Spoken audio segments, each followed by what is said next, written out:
At this time, please welcome U.S. Secretary of Education, Betsy DeVos, for the keynote presentation. Thank you, Mark, for that kind introduction and for your reliable leadership at FSA. Thanks as well to all of you, thousands of you, who join us for this year's conference. It's exciting to have a record-breaking turnout, though of course I'd much rather we all be together in person. The FSA conference this year is like none other. Navigating the COVID crisis has been challenging on many fronts, and I'm inspired by how each of you has risen to the occasion in different ways and how you continue to put students first. They've needed you, your advice, your extra support more than ever this year. So let me thank you for doing what's right for each of them. Let me thank you in particular for partnering with us to get CARES Act resources to those in greatest need. After nearly 4 years on the job, I want to take a few moments to reflect on the remarkable transformations that we led at FSA in recent years, and then discuss what still needs to be done for students. In everything we do, we begin by asking one question: what's the right thing to do here for students? Then we get to it. From the beginning, I challenged a team at FSA to rethink how we serve students. Rethink means asking tough questions about what we need to do to deliver services that are on par with those of world-class financial firms and world-class customer experiences. FSA's infrastructure was antiquated. It begged for modernization. We needed to dramatically improve the ways we connect with students throughout all of their higher education and through the full life of their student loan repayment.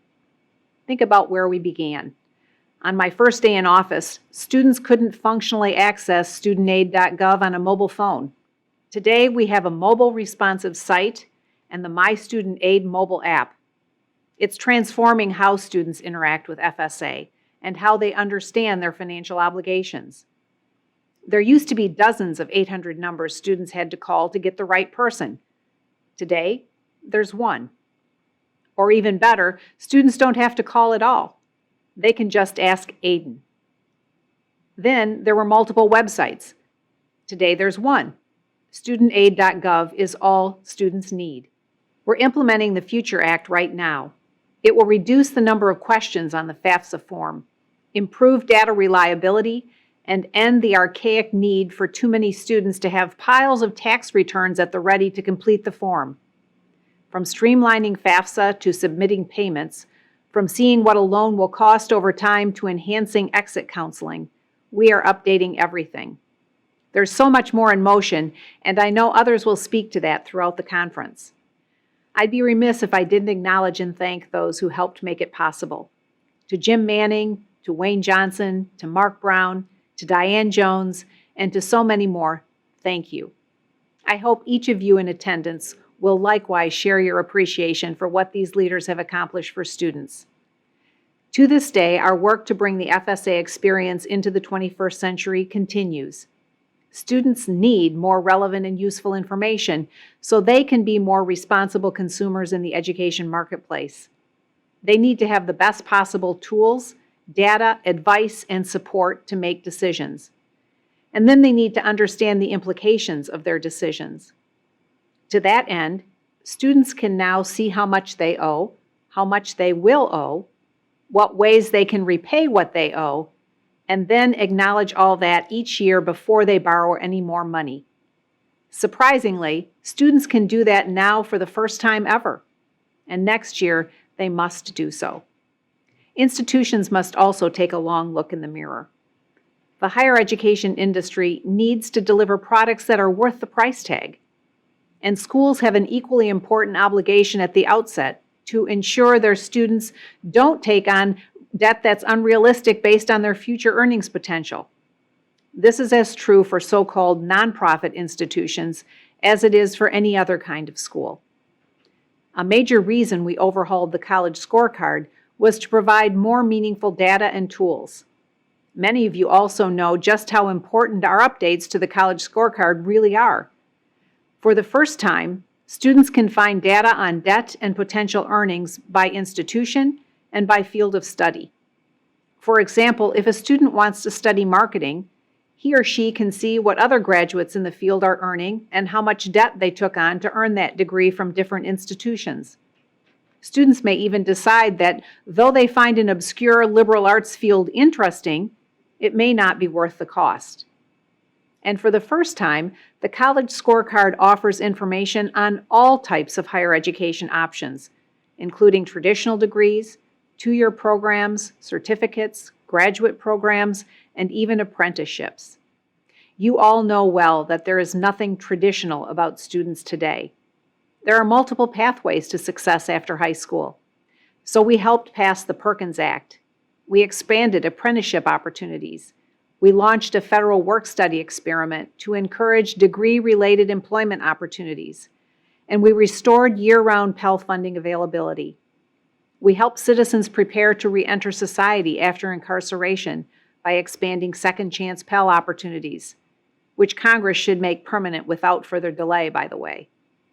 We negotiated historic bipartisan agreement on new rules to increase innovation, lower costs, and strengthen accountability by reforming accreditation and other heretofore burdensome requirements and regulations.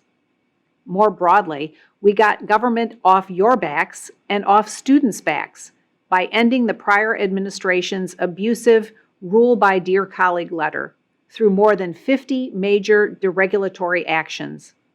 Importantly, we also began a couple of tough but necessary conversations about student loans. We propose that Congress look closely at making federal student aid a standalone government agency run by a professional, expert, and apolitical board of governors.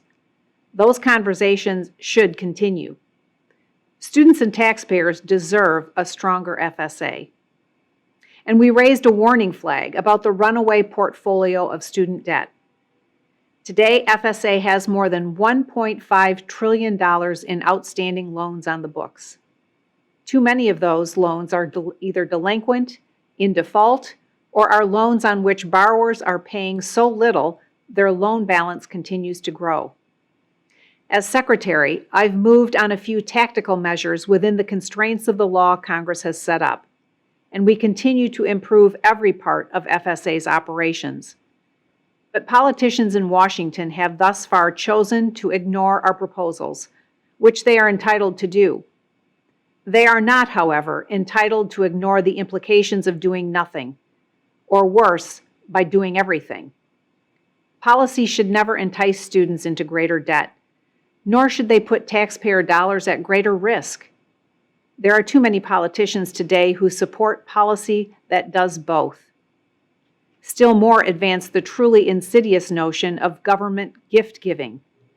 We've heard shrill calls to cancel, to forgive, to make it all free. Any innocuous label out there can't obfuscate what it really is. Wrong. The campaign for free college is a matter of total government control.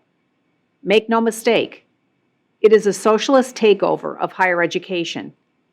Now, depending on your personal politics, some of you might not find that notion as scary as I do. But mark my words, none of you would like the way it will work. You won't like being forced to tell students they aren't eligible to attend your school, or that they aren't allowed to choose the degree program they want, or that your quota for free college students is full and that they now have to pay full price.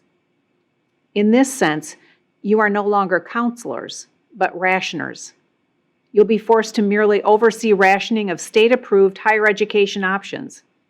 After all, government doesn't control anything only halfway. The first step was monopolizing student lending. $1.5 trillion later, can anyone say with a straight face that students are better off? That taxpayers are better off? American higher education is still the envy of the world, because it is currently a competitive marketplace that drives innovation and produces high-quality outcomes. If the politicians proposing free college today get their way, just watch our colleges and universities begin to resemble a failing K-12 school with the customer service of the DMV to boot. It's also a matter of fairness. More than 2/3 of Americans don't pursue a four-year college education. Many pursued different and just as valid paths to gain the skills needed for successful careers. It's fundamentally unfair to ask 2/3 of Americans who don't go to college to pay the bills for the mere 1/3 who do. And it's even more unfair to those who've held up their end of the bargain and paid back their student loans themselves to subsidize those who don't save, plan, and pay. Ultimately, nothing is free. Somebody, somewhere, pays the bill, and the bill is coming due. What we do next in education policy and in public policy writ large will either break our already fragile economy or it will unleash an age of achievement and prosperity the likes of which we've never seen. I believe we can do the latter. I believe we the people can do great things in this country. I say that from experience. I've spent the better part of 3 decades fighting to fix education for students of all ages in this country. I know we can do it. I know people of good faith can match good intentions with good policy and just do what's right for students. It's amazing how much we agree on when we don't let politics or personalities get in the way. We can continue to make higher education more attainable and affordable while improving its quality and its value proposition. We can continue to open new pathways beyond high school that lead to well-paying careers or entrepreneurial successes. We can continue to rethink student aid delivery to make it the high-quality product students deserve while treating taxpayers fairly. And together, we can continue to be the proud sponsor of each and every American mind that wants to make our great nation stronger, freer, and more prosperous. Thank you for your partnership these past 4 years. I look forward to continuing to support America's students right alongside you.